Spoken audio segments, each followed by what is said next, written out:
За энэ ирсэн нөгөө жагсаалтан дээр ингээ харахаар яг зүгээр нөгөө шинэ төслөөр систем хөгжүүлэлт хийлгэсэн төслүүдийн талаар л илүү жагсаалт гарсан юм болов уу гэж мэдээлэл харагдаж байна л та.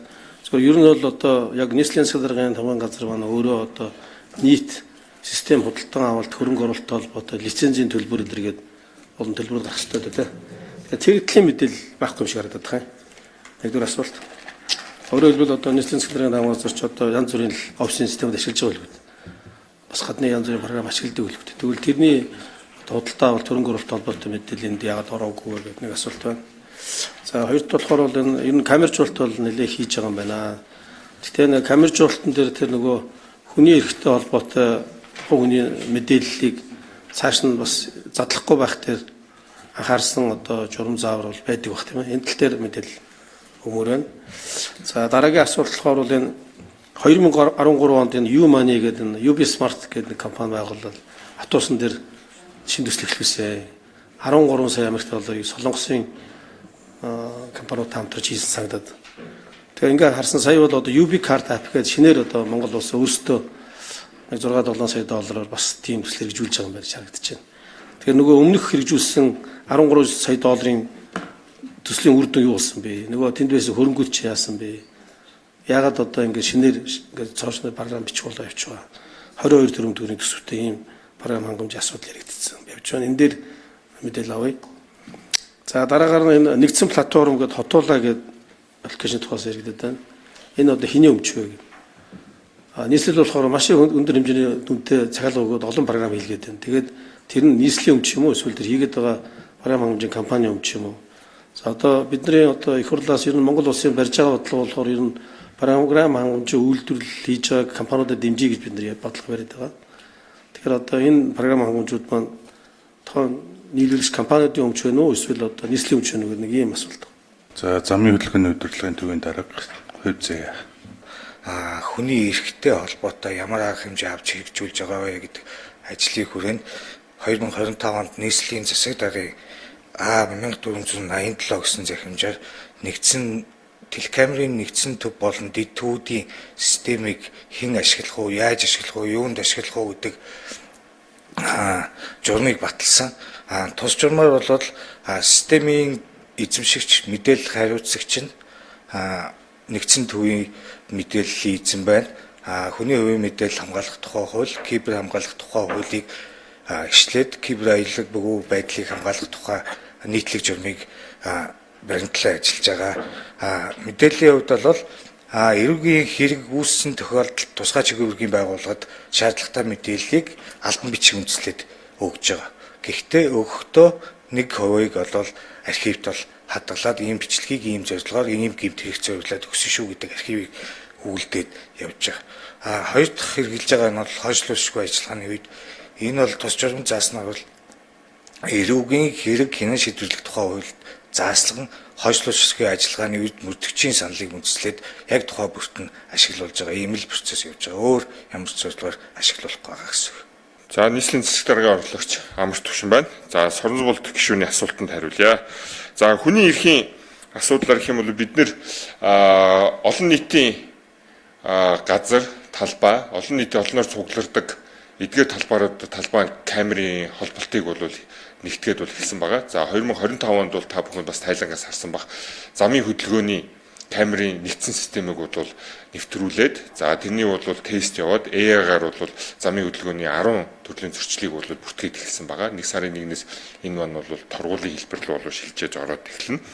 За яг үнтэйг адилхан бид нэр сургууль, цэцэрлэг, за алтан байгууллагуудын гаднах камержуулалт, за олон нийтийн цэцэрлэгт хүрээлэн, олон нийтийн газар талбай, явган үний зам, за эдгээр камержуулалт бас энэ нэгдсэн систем рүү холбоод за AI-гаар бол хяналтыг тавихаар явж байгаа. За хүний эрхийн хувьд гэх юм бол бид нэр офисын дотор камер, за ямар нэг баар, цэнгэний газрын дотоод камер, за эдгээр дотоод камеруудыг бол холболтыг бол манай нийслэл бол авахгүй байгаа.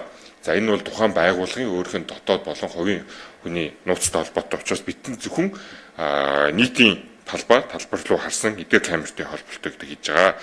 За U-Money нь бол та бүхэн мэдж байгаа бохно Солонгос улсын T-Money та буюу те нөөс метро, такси гэдэг ерөнхийдөө энэ юутай хэрэгжилж явдаг эдгээр тим маныг зохион бүтээсэн компанитай бол хамтарч юу маныг хийсэн байлээ. За ингэснээр Улаанбаатар хот бол юу манигаас энэ юугаа бүрэн худалдаж аваад за эрхээ гэсэн үг шүү дээ. Эрх систем бүх юм тим манигаас бол энийг худалдаж аваад за одоо бол UB карт гэдэг 100% нийслэлийн өмч 100% нийслэлийн мэдлэлт байгаа ийм компани байгаа. Тэрнээс бол одоо автобуснаас зорчил тээврээс олж байгаа бүх орлого за энэтэй холбоотой бол бүгд ингээ нийслэлээр 100% бол орж байгаа. Ямар нэгэн одоо хувьцаа ч юм уу хувааж байгаа, орлого хувааж байгаа бол тийм байхгүй 100% бол Монголд орж байгаа. За 22 тэрбум нь бол энэ худалдаж авах эрхийг худалдаж авах энэ зардал руу бол орсон мөнгө байгаа. За хотуул аппликейшнууд бол хувийн компани дээр бол зохион бүтээгдээд за нийслэлтэй бол хамтран зохион байгуулж байгаа. За хотуул аппликейшны нийслэлтэй холбоотой бүх үйлчилгээ нь бол эрхийн хувьд бол нийслэлтэй эрх нь бол хадгалагдана.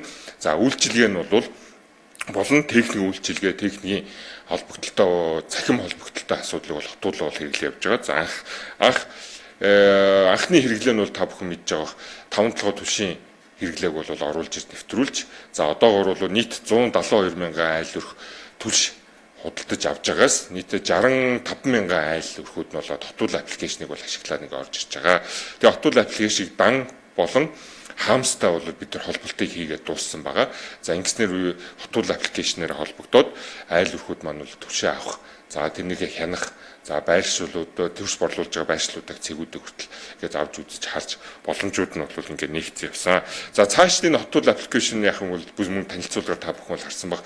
Энэ өөрөө Facebook-тэй ижилтэй өөрөө тийм олон нийтийн сүлжээ маягаар бол ажиллаж байгаа. За энэ дээр нь бол нийслэл төвтэй байна.